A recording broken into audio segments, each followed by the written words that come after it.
Public Law 346 was the landmark legislation signed into law 64 years ago today, known now simply as the GI Bill.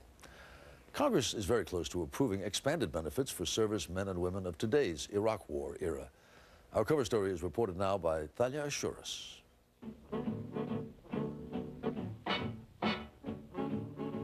They returned to a hero's welcome. 16 million men and women who served their country during World War II. 1 out of every 9 Americans. Yet, along with all the smiles and the tears of joy, there were fresh worries. Would returning vets be able to find jobs, a place to live? What was next? There was a near certainty that after the war, assuming the Allies were victorious, that a depression would follow, just as happened after World War I, that the economy would tank. In his book, author and Pulitzer Prize-winning journalist Ed Humes tracks the fate of those returning GIs. You had an economy that had been totally retooled to manufacture arms. You had women entering the workforce in record numbers to take the jobs that the men had to leave to go fight. And so suddenly saying, okay, back to normal, it was going to hit us like an explosion. But it didn't. In a display of foresight, not often seen in Washington, long before victory was assured, President Franklin Roosevelt put into motion a plan to ease vets back into the fragile economy. They knew that when a man gets out of the Army or Navy or Marines, he's worried most about a job, an education, and a home. And that's why Congress, led by the President, passed the law. The Servicemen's Readjustment Act of 1944, better known as the GI Bill of Rights. Signed into law 64 years ago today, the bill promised every GI Joe and GI Jane the building blocks of what would become the American dream: low-cost loans to buy a home, and perhaps most important, a free college education.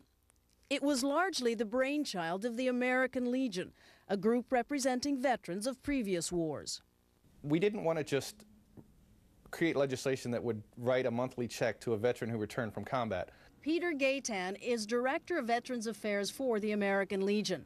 He says the bill's humble origins on a sheet of hotel stationery belie its radical premise. We recognized that they needed a transition into a life, not a payment for service. What the GI Bill originally did was allow them to go to school, to purchase their home, to become part of the workforce when they took the uniform off. Up to that time, America had a lousy track record when it came to taking care of its veterans. Even after the Revolutionary War, vets had to storm Independence Hall in Philadelphia to demand payment they'd been promised. In 1932, in the depths of the Great Depression, World War I vets marched on the Capitol demanding compensation owed them. Government troops were called in to disperse them by force. It was a bleak chapter in American history, and the GI Bill was intended to make sure it would not be repeated. I knew what the value of the GI Bill was. I used it and got 3 different degrees on it. 3? Yeah. Jerome Kohlberg enrolled in the Navy when he was 17. I certainly had a lot of friends who would never have gone to college and for whom the GI Bill was the difference in life and death, really. Now 82, Kohlberg is a billionaire businessman, and he's giving away millions to help today's veterans pursue their educations, a way of paying back the investment the country once made in him. The GIs were appreciated, and more than that, the country realized that education was important to the country, and that education paid for itself tenfold, if not more.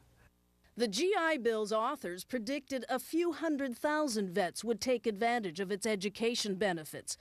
Instead, nearly 8 million did. It was phenomenal. There was also this feeling that these veterans, these ordinary, mostly blue-collar guys, aren't really college material. The president of the University of Chicago, Hutchins, who was a very innovative educator, he said, these This benefit is going to turn our campuses into hobo jungles. That's what he said, because there'd just be guys who wanted to get the free lunch.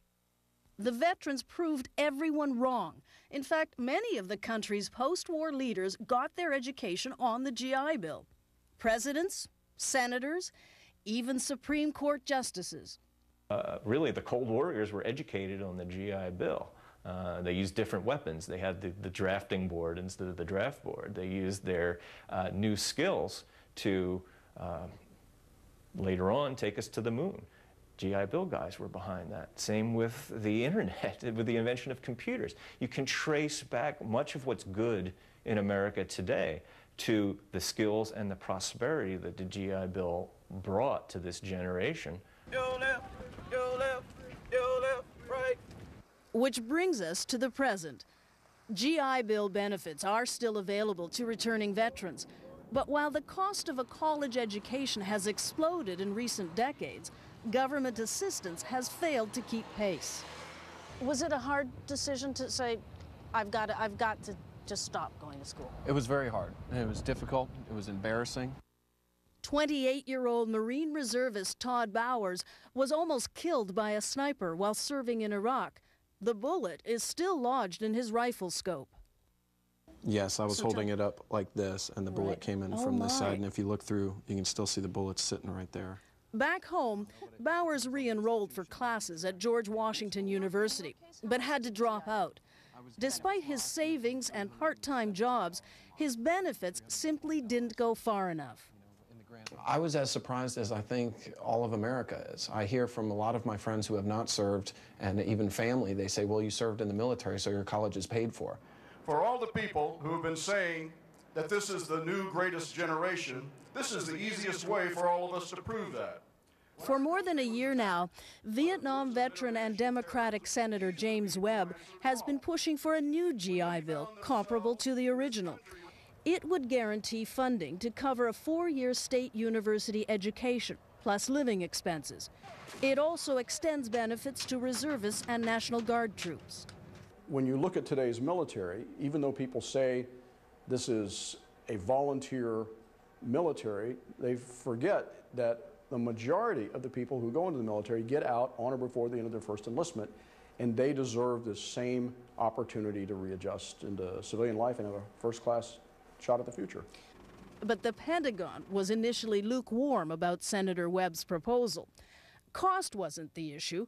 The estimated price tag for an expanded benefits program, $4 billion a year, is about 1 week of combat costs in Iraq and Afghanistan.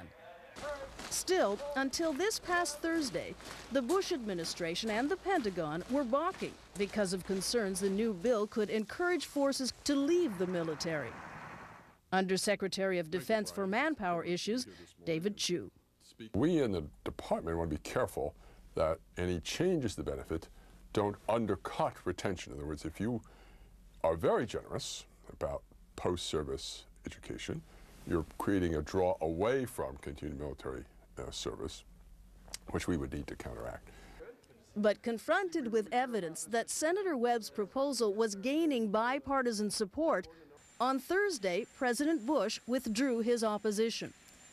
Hoping to encourage skilled forces to stay in the ranks, the compromise version of the bill will allow education funds to be transferred to military family members as well. We'll help you while you're in service. Here's our tuition assistance program. You can take this gift from the American public and you can give it to your spouse, to your kids, whatever. I think it's a very powerful draw. Author Ed Humes believes the new GI Bill proposal is true to the spirit of the original legislation. It's about helping veterans take their place in society and become educated and become professionals. It's not about the military, it's about investing in the future of America. That's what the GI Bill has always been about.